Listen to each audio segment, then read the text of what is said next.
In this video, you are going to see how to make a 2" by 2" picture with the name tag in Microsoft Word document, as you can see here. Let's get started. Let us go to Insert, go to Picture, go to this device, and let us choose a picture from my computer. Let us choose this one and click on Insert. Now, to make it 2 by 2, click on over here, go to Crop, go to Aspect Ratio and make it 1:1.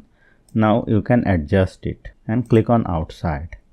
Now click on the image, go to wrap text, click on in front of text and click on the image, go to this option size and write here 2 and hit enter.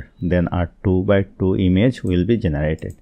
Now you can put it anywhere. I want to add the name tag. Go to Insert, go to Shape, pick a rectangle shape and drag it over here like this. Now select it, go to Shape Outline, make it no outline, go to Shape Fill and give a fill color. Click on right button and click on Add Text and put your text here. Select it. If you want, you may change the font and you can increase the size. So hope you found this video helpful. If you like this video, please share this video with your friends and family and don't forget to subscribe. Thank you.